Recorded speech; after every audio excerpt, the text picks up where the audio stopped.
আসসালামু আলাইকুম রহমতুল্লাহ। প্রিয় শিক্ষার্থীবৃন্দ, আশা করি তোমরা সকলেই ভালো আছো। আজকে আমরা বেফাকুল মাদারিসুল আরাবিয়ার তৃতীয় শ্রেণীর গণিত বইয়ের 8 নং প্রশ্ন নিয়ে আলোচনা করব।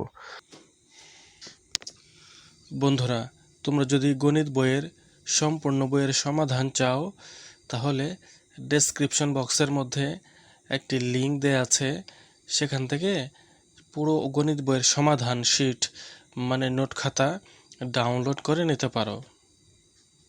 8 নংয়ে আছে বড়, এই যে চিহ্নটার নাম বড়, আপাতত বড় দেওয়া, এদিকে খালির দিক এদিকে, হ্যাঁ এইভাবে থাকলে বড়, আর ছোট ওই যে এই চোখা মাথা এদিকে থাকলে ছোট।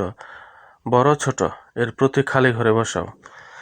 যদি ওখানে বড় ছোট লেখা, সহজভাবে মনে রাখবে চোখা মাথার দিকে ছোটটা বসে আর খালি ঘরের দিকে বড় সংখ্যা বসে। চোখা মাথার দিকে ছোট সংখ্যা বসে, খালি ঘরের দিকে বড় সংখ্যা বসে, এটা মনে রাখবা।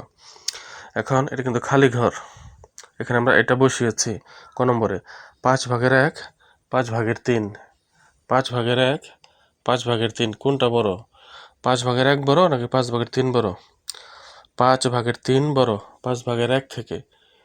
তাহলে এই নিচেরটা যদি একই রকম থাকে, উপরে যেটা বড় সেই ভগ্নাংশটাই বড়। নিচে 5 আছে, নিচে 5 আছে, উপরে 3 আছে, এখানে 3 যেহেতু বড়, 1 থেকে 3 যেহেতু বড়, তাহলে এই ভগ্নাংশটাই বড়। 5/3 বড়, 5/1 হচ্ছে ছোট। তাহলে চিহ্নটা এইভাবে হবে, এই চোখা মাথা এইদিকে রাখবো, কেন? 5/1 ছোট আর 5/3 বড়, এই জন্য এদিকে খালি পাঁচটা রাখবো। খ নম্বর 4/3, 4/1, এর মধ্যে বড় হচ্ছে 4/3, কারণ নিচেরটা একই রকম, উপরেরটা এই 3 হচ্ছে বড়, 1 হচ্ছে ছোট। যেহেতু 3 বড়, তাহলে এই ভগ্নাংশটাই বড়। চিহ্নটা এইভাবে দেব, 4/3 যেহেতু বড়, এই খালি পাঁচটা এদিকে রাখবো, চোখা মাথা এদিকে রাখবো। গ নম্বর 8/5, 8/7, এর মধ্যে হচ্ছে 8/5 হচ্ছে ছোট, 8/7 হচ্ছে বড়। যেহেতু 8/7 বড়, তো চিহ্নটা এইভাবে বসাবো, খালি পাশ এখানে রাখবো, খালি পাশ এইভাবে রাখবো, চোখা মাথা এদিকে রাখবো।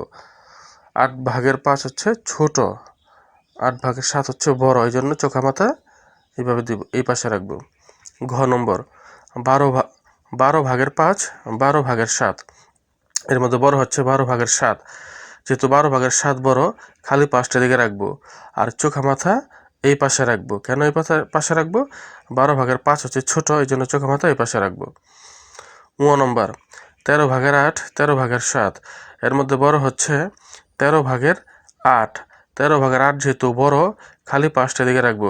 13/7 যেহেতু ছোট, চোখা মাথা এই পাশে রাখবো, এই চিহ্নটা এটা দেব। চ নম্বর, এটা আবার দেখো, এটা হচ্ছে উপরেরটা একরকম 7/7, উপরেরটা একরকম, নিচেরটা হচ্ছে আবার দুই রকম। মনে রাখবে, উপরেরটা যদি একই রকম হয় আর নিচের মধ্যে যেটা ছোট সেই ভগ্নাংশটাই বড় হবে। যেমন উপরে 7/7 একই রকম, তো নিচে হচ্ছে 17 আর 18, এখানে তো 17 হচ্ছে ছোট, তাই না? কিন্তু এই 17/7 এটাই হবে বড়, এটা নিয়ম মনে রাখবে, এটি হচ্ছে বড়। আর এই 18/7 এটাই হবে ছোট। তাহলে চিহ্নটা এদিকে দেব, এই কোনাটা এই পাশে রাখবো, যেহেতু এটা ছোট, কোনাটা এই পাশে রাখবো, আর খালি পাশটা এইটা রাখবো, এটা হচ্ছে বড়। এখন বলতে পারো এটা কীভাবে বড়? এই যে কোনে একটু গুণ দিবা, 7 দিয়ে 18 গুণ দিলে কি হয়? 119, এইভাবে গুণ করলে হয় 126, আর এইভাবে গুণ করলে হয় 119। যেহেতু 126 বড়, অতএব এই পাঁচটাই বড় হবে। যেহেতু এইভাবে গুণ করলে হয় 119 ছোট, তো এই পাঁচটাই ছোট হবে।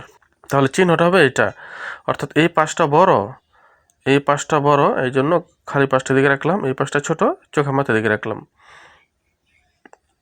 6 নম্বর 21/14, 21/7, এবার নিচেরটা একই রকম থাকলে কি সহজ? নিচেরটা একই রকম থাকলে উপরে যেটা বড় ওই ভগ্নাংশটাই বড়। যেহেতু নিচে 21 একই রকম, উপরে 14, এটা এখানে 7, তাহলে 14 যেহেতু বড়, তার মানে ভগ্নাংশটাই বড়। 7 যেহেতু ছোট, এই ভগ্নাংশটাই ছোট। এই চিহ্নটা এমনি বসাবো। এই চোখা মাথা ছোটোর দিকে রাখবো, খালি পাশ বড়ের দিকে রাখবো। বর্গীয় জ 28/5 28/9। নিচেরটা একই রকম, হরেরটা একই রকম। যেহেতু নিচেরটা একই রকম, তাহলে ওর উপরেরটা দেখি। উপরে হচ্ছে 5 ছোট 9 বড়। যেহেতু 9 বড়, তাহলে এই ভগ্নাংশটাই বড় হবে। যেহেতু 5 ছোট, এই ভগ্নাংশটাই ছোট হবে। চিহ্নটা এমনি দেব, কারণ এটা বড়, এই খালি পাশ বড় দিকে থাকবে, চোখা মাথা এদিকে থাকবে। এটা হচ্ছে বড়, এটা ছোট।